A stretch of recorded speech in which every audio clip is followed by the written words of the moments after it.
Ahora, analizaremos el lenguaje de programación. Empezaremos primero con el lenguaje máquina, que es el lenguaje que entiende el microcontrolador. Este consiste en presentar las instrucciones indicadas al microcontrolador por medio de unos y ceros. El encargado de generar estos unos y ceros que representan a la instrucción es el software MPLAB. Entonces, por ejemplo, si nosotros le quisiéramos pedir al PIC que realizara una suma, como nos lo muestran en esta instrucción, súmale 58 al registro W y guarda el resultado en este mismo registro. Nosotros, pues, para darle esa instrucción, se lo tenemos que dar en el lenguaje en el lenguaje del microcontrolador, que en este caso es el lenguaje máquina.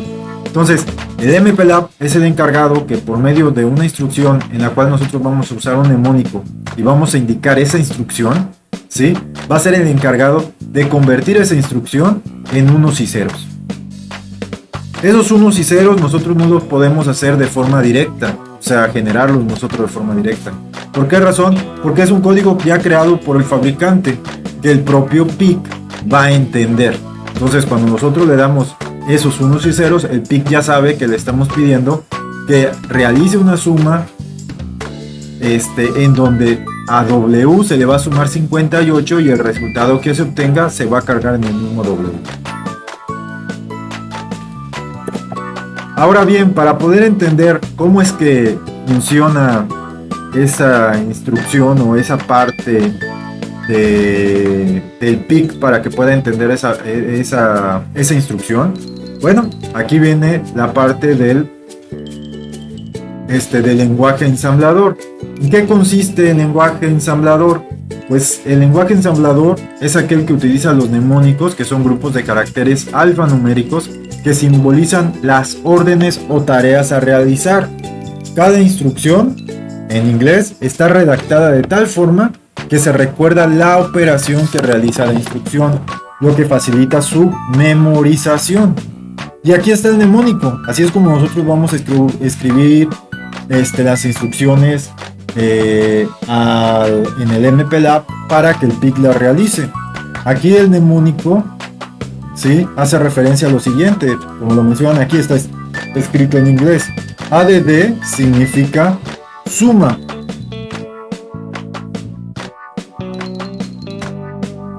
L hace referencia a cargar, viene de load, que significa carga. Y W es el registro de trabajo que tiene el PIC, o sea, él va a ser siempre el intermediario para todas las operaciones. Todas las operaciones que nosotros vayamos a realizar, todas esas operaciones se van a realizar en W. ¿Ok?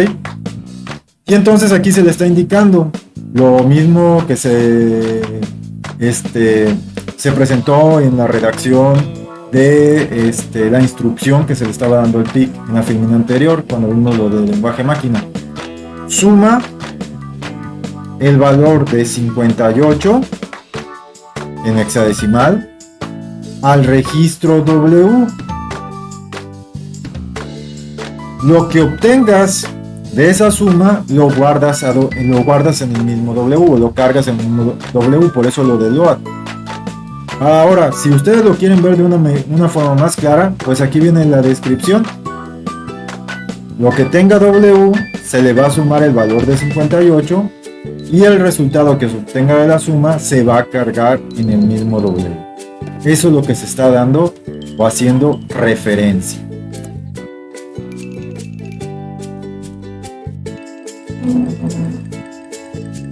Ahora, al programa escrito en lenguaje ensamblador también se le conoce con el nombre de código fuente, archivo fuente o fichero fuente. Y este suele tener la extensión .asm. ¿Qué quiere decir eso? Que cuando ustedes escriban su programa del MPLAB, lo van a tener que guardar con extensión .asm para que sea reconocido por el MPLAB y este mismo software lo pueda ensamblar. Este está compuesto por una sucesión de líneas de programa. Y cada línea de programa suele estar compuesta por 4 campos o columnas separados, uno o más espacio o tabulaciones. Estos campos son los siguientes: el campo de etiquetas, el campo de código de operación, el campo de operandos y datos y el campo de comentarios. El campo de etiquetas son expresiones alfanuméricas que tienen como función identificar a una determinada instrucción del programa, asignando a esta etiqueta el valor de la dirección de memoria correspondiente a dicha instrucción. Aquí, al hablar de memoria, recuerden que se está hablando de la memoria flash, que es donde se va a cargar el programa en lenguaje máquina al PIC. ¿Ok? Y entonces, por ejemplo, si nosotros nos vamos aquí con la instrucción inicio, está haciendo referencia a la posición 0, que es donde se va a cargar la primera instrucción en el PIC, y esa instrucción va a ser la de BSF status, RP0. Yo entiendo que ahorita ustedes no conocen esta instrucción, pero esta instrucción lo único que nos están indicando es pon en 1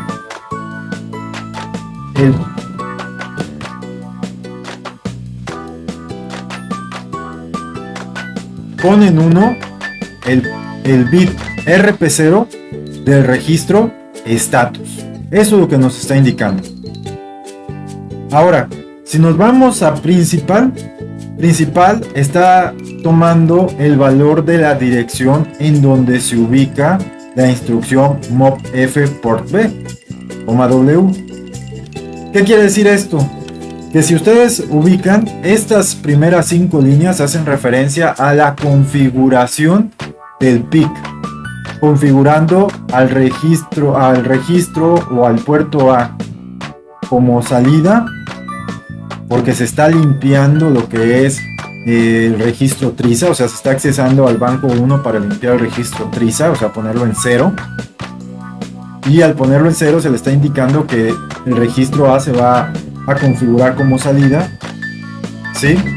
Y se está cargando a W con unos para que de forma indirecta, usando esta instrucción mobwf, se le indique que el valor que tenga W se cargue al registro TRIZ-B para indicarle al PIC que el puerto B va a funcionar como entrada, ¿sí? Y ya después de que ya se ha configurado, pues se sale del banco 1 para entonces sí ya entrar a esta sección del programa, en donde esta sección del programa lo único que va a hacer es tomar un valor que se le está colocando al puerto B por medio de switches, ¿sí?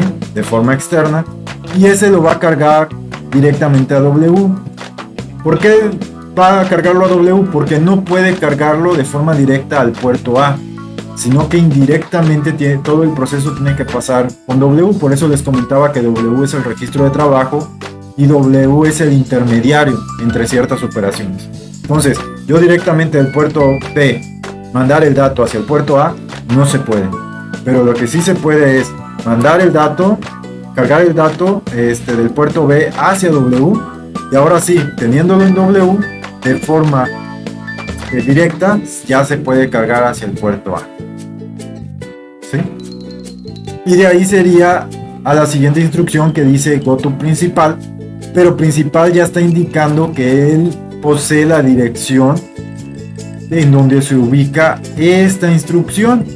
Entonces, ¿qué es lo que sucede aquí? Que el programa se queda dentro de un ciclo. ¿Ok? Y entonces ahí se va a mantener. Entonces ya el PIC ya no tiene que regresarse al inicio, sino que se quedaría dentro de ese mismo principal.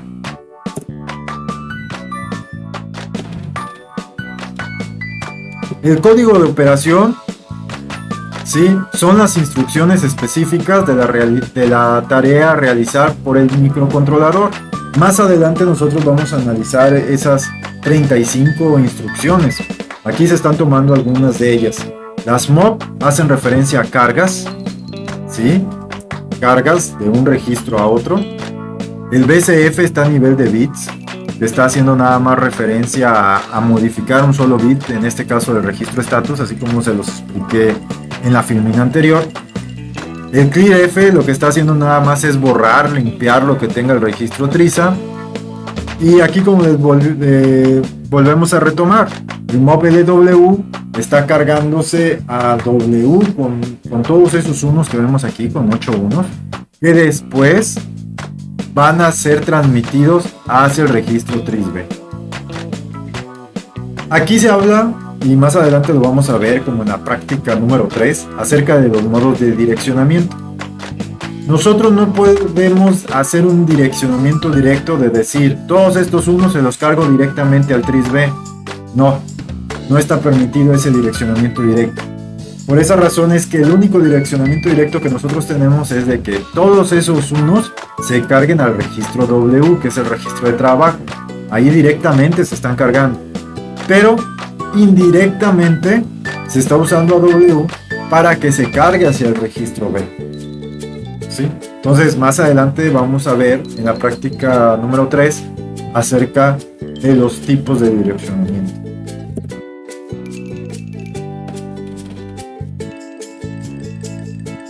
El otro campo es el de los operandos o datos, que ya como se los mencioné anteriormente en las dos filminas, pues ahí está toda la información. Ahí estamos hablando de vamos a usar el registro status para poder accesar al banco 1, para poder accesar a los registros TRISA y TRISB, para poder configurar al puerto A como salida y al puerto B como entrada, y después volvemos al registro status, pero ahora para salirnos del banco 1 y poder regresarnos al banco 0, porque ahora sí vamos a estar trabajando directamente con los puertos que ya fueron configurados en el banco 1 por medio de los registros TRISA.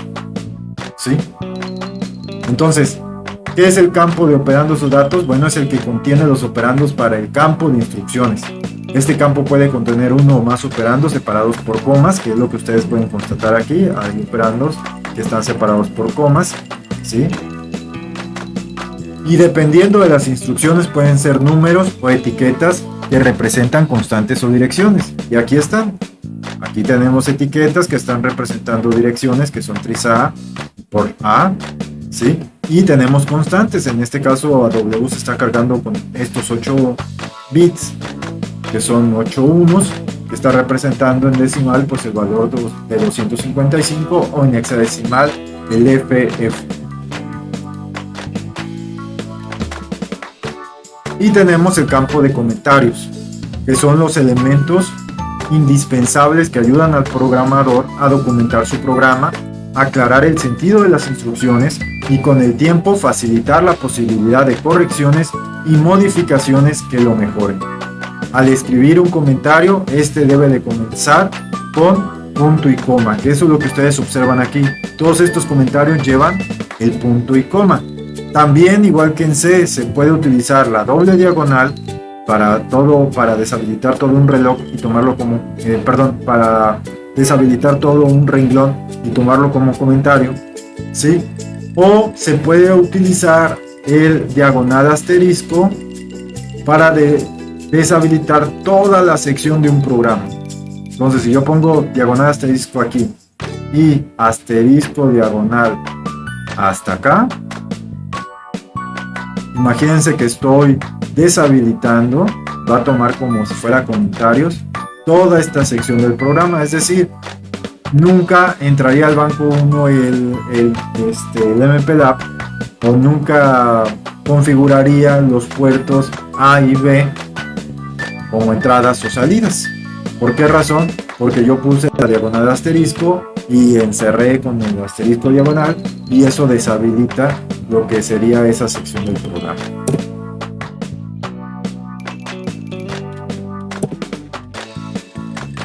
Ahora, hay unos puntos importantes que tenemos que tomar en cuenta en la parte de la estructura del programa, aparte de los campos.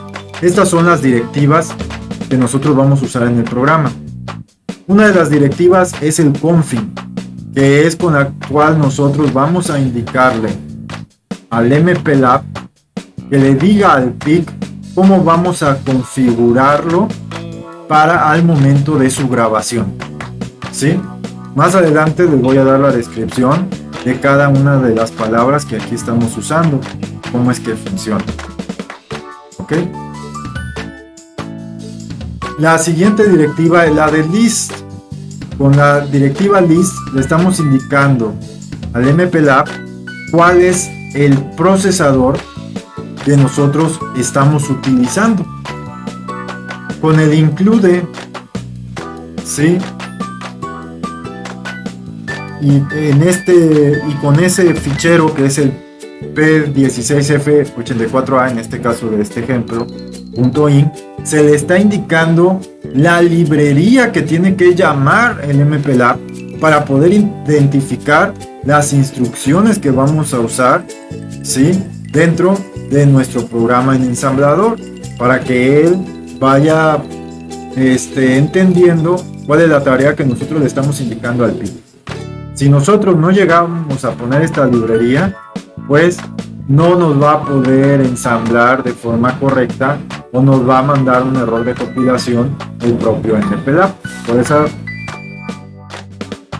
Por esa razón es importante poner este fichero, esta librería. Imagínense que ese fichero o librería funciona como en el caso de C, cuando nosotros teníamos que poner el match.h, que nosotros le indicábamos, ¿sabes qué? Estoy escribiendo instrucciones de matemáticas, pero te pongo esa librería porque tú tienes que accesar a la librería para tomar en cuenta cuáles son las etiquetas de identificación de las operaciones. Si hablamos de una función seno, de una función coseno, una seno hiperbólica, un coseno hiperbólico, ¿sí? La otra directiva que es importante es la del OR, que marca el origen o el inicio de donde empieza la primera instrucción del programa. Este es importante. ¿Por qué razón? Si nosotros hacemos un programa sencillo donde no se involucre el tema de interrupciones, pues no va a haber ningún problema. Por default, mencionan por ahí el fabricante, que por default tomaría la posición 0 ya en el programa para poder ensamblar y cargar esa información en la memoria ROM flash. Pero si nosotros llegamos a usar las interrupciones también tienen una dirección de origen, que esa dirección de origen es a 04, ¿sí? Entonces nosotros cuando iniciamos nuestro programa, nosotros le vamos a poner el OR y luego le vamos a poner goto inicio.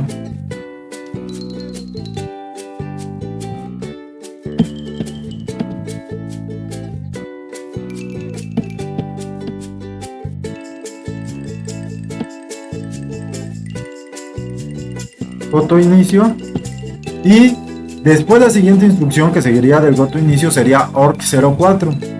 El org04, como les comento, hace referencia a la dirección donde se va a cargar en la memoria ROM lo que es la sección del programa de la interrupción. ¿Qué quiere decir esto? Que yo al momento de ensamblar, si yo estoy manejando una interrupción, el propio MPLAB le va a indicar al PIC, ¿sabes qué? En la dirección 4 tú vas a cargar toda la rutina de la interrupción en esas localidades de memoria, y al término, ¿sí?, que va a llegar a la instrucción retfie, que es la instrucción de retorno de la interrupción. Al momento que llegues a retfie, ahí quiere decir que ya el siguiente espacio que queda, a partir de ahí te vas a cargar la primera línea de inicio, ¿sí? Y ahí va a empezar a cargar pues el BCF status, el clear F3A, el mob LW, el mob WF3B, el BCF status, y luego las líneas que están aquí de principal, el mob F por B, el mob WF por A y el goto principal. Claro está que acuérdense que esas líneas va a ser en el lenguaje de máquina, ¿sí? Y el EN. Ahora, ¿para qué nos sirve la directiva EN? La EN es con la cual nosotros finalizamos lo que sería el código del programa que nosotros le vamos a cargar al PIC. Entonces, si nosotros colocamos líneas de programación después del EN, ¿sí?, estas no van a ser reconocidas por el MPLAB, porque el MPLAB solamente va a reconocer las líneas de programación que estén anteriores a la posición del EN, porque después del EN esa información el PIC no lo va a procesar. mejor dicho, bueno, el PIC no lo va a procesar y mejor dicho, el programa MPLAB no lo va a ensamblar. Bueno, entonces aquí para que puedan entender cada una de las etiquetas que se están mostrando aquí en la parte de configuración y el porqué de su importancia al momento de grabar el PIC, pues aquí se da una breve descripción de cada una de ellas. Por ejemplo, el CP se refiere a la protección de código. Una vez activado no permite ser leído por algún programador. ¿Qué quiere decir esto? Que si yo pongo este CP en ON, pues al momento que se ensamble el programa y se cargue al PIC, se le está indicando al PIC, ¿sabes qué? No muestres el programa cargado en tu memoria ROM flash al momento de usarse un programador. Entonces ahí no nos va a mostrar nada, porque es una medida de protección. Aquí en este caso, como nosotros o en este programa lo tenemos deshabilitado, lo tenemos en off, entonces quiere decir que cuando mandamos a leer la memoria ROM flash, pues nos va a estar mostrando el código máquina de nuestro programa. La siguiente etiqueta es el WDT, que hace referencia al watchdog. Si se activa, o sea, si se pusiera en on, se emplearía para reiniciar el procesador después de que ocurra una falla o problema del software, o después de un intervalo de tiempo determinado generado por el programador, en cuyo caso se reinicia el procesador o el programa en ejecución. ¿Sí? Entonces, eso es lo que hace referencia al watchdog. El watchdog nosotros lo podemos programar y si nosotros lo habilitamos, nosotros le indicaríamos al PIC que por cada cierto tiempo reiniciara al mismo microcontrolador para que fuera una manera de protección para evitar el detalle de que llegase a haber alguna falla o llegase a colgarse el programa.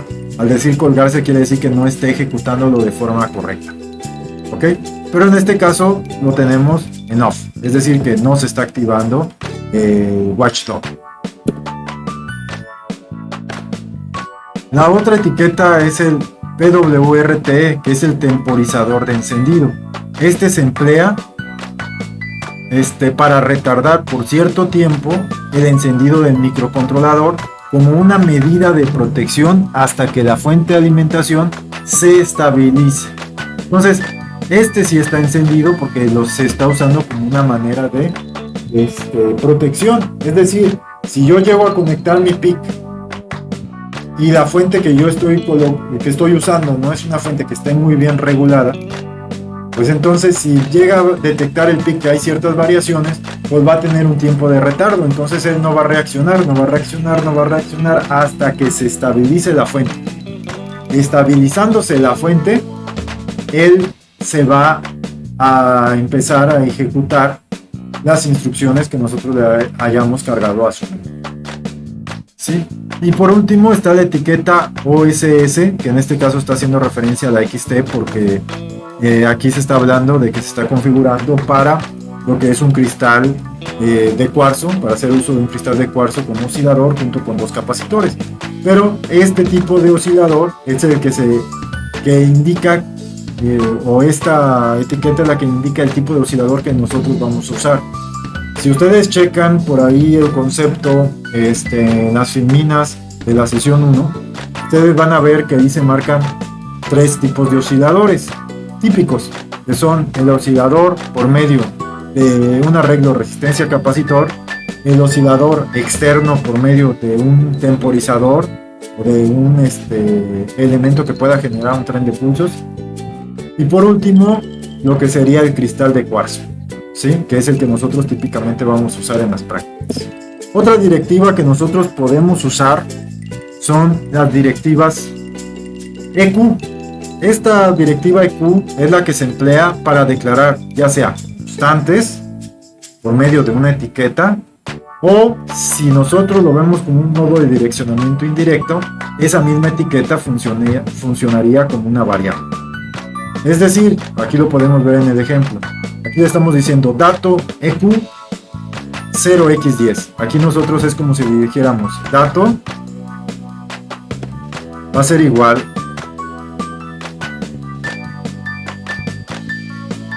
a 0x10. O sea, al 10 en hexadecimal, recuérdense que el 10 hexadecimal representa un 16. Y entonces, si nosotros lo vemos como una constante, pues nosotros haríamos un direccionamiento directo, es decir, mueve lo que tenga dato y cárgaselo al W, porque aquí lo que nos están mencionando es mob load W. Mueve lo que tenga dato y cárgaselo a W. Dato que tiene, pues vale 10 en hexadecimal. Que va de nuevo, acuérdense que el 10 en hexadecimal representa un 16 en decimal. Entonces, dato vale 16 y W se carga con ese 16. ¿Sí?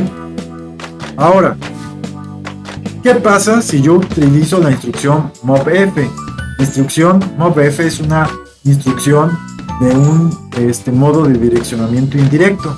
¿Qué quiere decir con eso?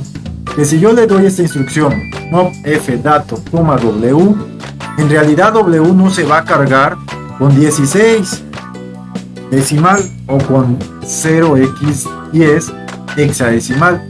En este valor no se va a cargar, no va a suceder eso, sino que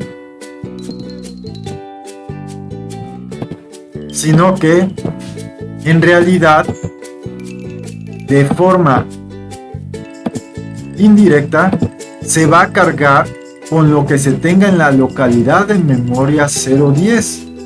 ¿Sí? O sea, imagínense que ustedes se van a la memoria RAM de datos y checan qué dato es el que tiene guardado o a qué registro hace referencia y qué dato es el que tiene guardado en esa localidad de memoria. Entonces, si en esa localidad de memoria nosotros llegamos a encontrar en esa celdita, que es la posición 10, llegamos a encontrar un 1F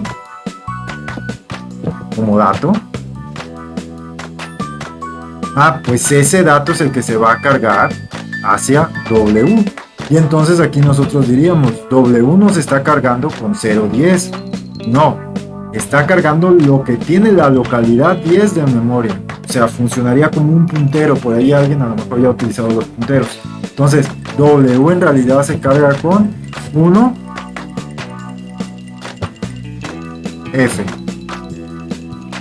Es con lo que se cargaría W. Eso es lo que hace referencia. Otra directiva que es muy usada y es parecida a la directiva IQ es la directiva cblock. Esta tiene la ventaja de que nosotros podemos generar un sinnúmero de variables para asignarle una localidad de memoria de la propia memoria RAM de datos. ¿Cómo hace todo ese proceso? Bueno, no es necesario que yo ponga aquí centenas EQ 0x0c, que es lo que haría con la directiva anterior, o decenas 0x0d, que es lo que haría con la directiva anterior, o unidades EQ 0x0e, que es lo que haría con la directiva anterior. No tengo que hacer eso, sino que con que ponga yo cblock 0x0c, en automático el MPLAB entiende que la primera etiqueta que nosotros vamos a poner después del cblock va a tomar la posición, o se le va a asignar el valor de la posición 0x0c. Y después, como después de centenas sigue decenas, el mismo MPLAB entiende, bueno, entonces a decenas se le va a asignar la posición 0d, que es lo que ustedes están viendo aquí.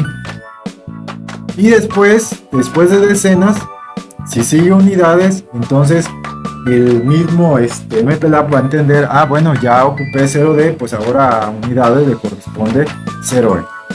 Ahora, si ustedes se fijan, aquí lo estamos manejando como variables, a centenas, decenas y unidades. ¿Por qué? Porque probablemente haga referencia a la operación a lo mejor de una suma, o la operación de una resta, en donde nos va a dar un resultado en hexadecimal y nosotros lo vamos a tener que convertir a decimal. Y ese resultado pues tiene que pasar por un proceso de obtener lo que son las unidades, lo que son las decenas y lo que son las centenas. Acuérdense que después de usar el cblock y poner las etiquetas, nosotros les vamos a indicar una posición, ¿sí? Tenemos que cerrar o terminar esa parte con el ENC. El ENC ya nomás lo único que se está indicando es solamente se le van a asignar esas posiciones a las etiquetas que están escritas dentro de esta sección. Es lo único que nos están indicando. Y también tenemos esta directiva, que es la directiva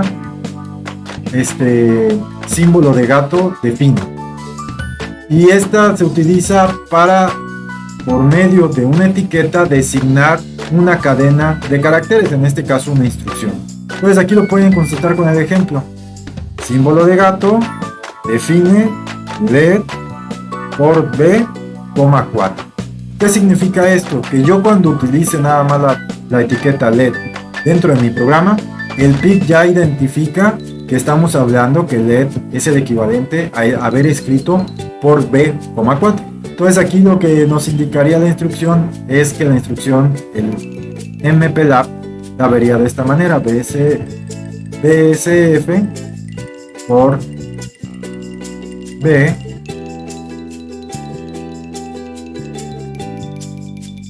coma 4.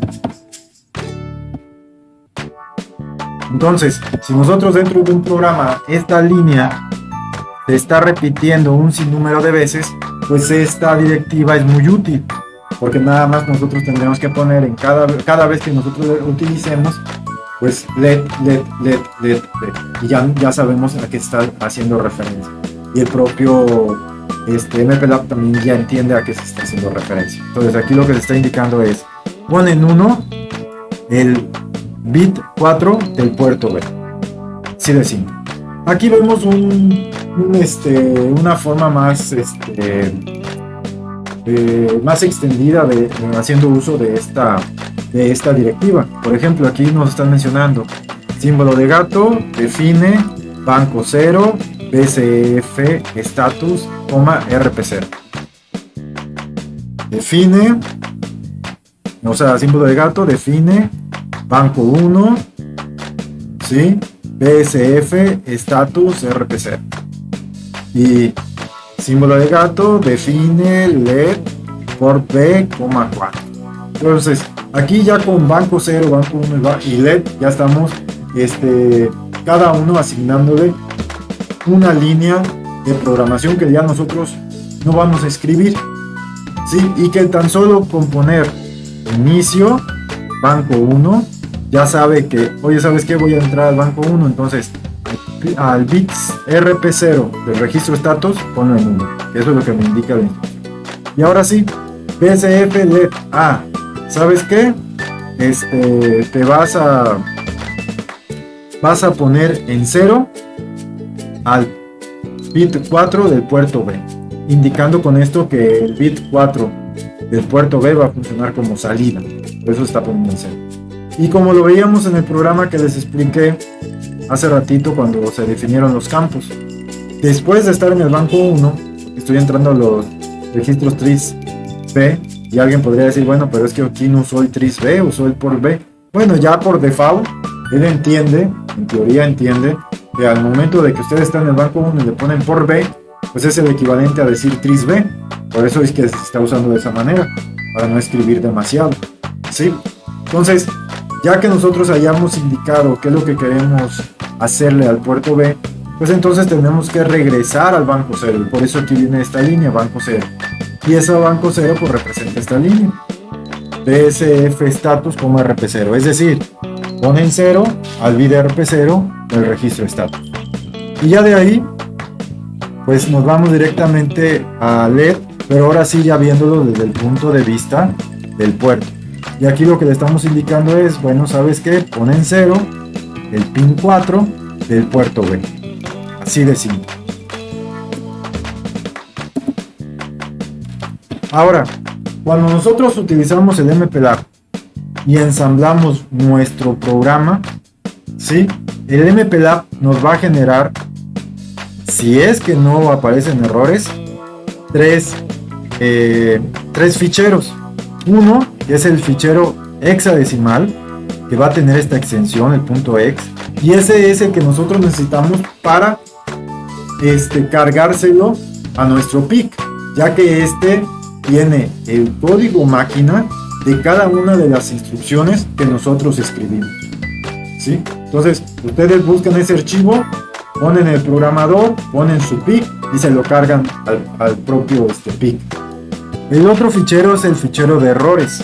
Si en dado caso llegasen ustedes a compilar y les mandara un error y probablemente no les indique la línea en donde se ubica ese error, ustedes pueden buscar ese fichero con la extensión .err y al abrirlos en el mismo fichero les puede indicar cuál fue la línea de programación en la que tuvieron el error. Es una manera sencilla de poder obtener esa información, porque a veces nosotros compilamos y vemos que nos marca errores, pero no detectamos esos errores. Y está el fichero listable, que el fichero listable pues está presentando el código fuente, o sea, de mis instrucciones, mis mnemónicos, está presentando el código máquina, que es el que aparece en el archivo .exe, y también puede estar presentando los errores producidos. Entonces es un archivo muy completo.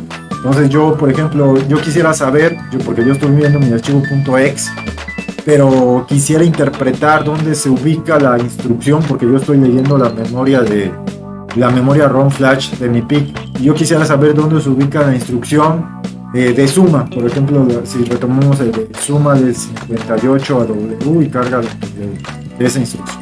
Entonces, a lo mejor ustedes ven, abren el archivo .exe, pero no lo localizan. Pero si se van al archivo .lst, ahí les va a marcar la dirección, les va a marcar el código máquina. Entonces ya ustedes accesan a lo que es el PIC, leen la memoria ROM del PIC, buscan la dirección que aparece del archivo LST y ven el código máquina que aparece ahí. Y ya con eso ustedes ya pueden relacionar, sí, mira, aquí está el código máquina, entonces aquí está la instrucción. Esta es la instrucción de acuerdo al archivo LST.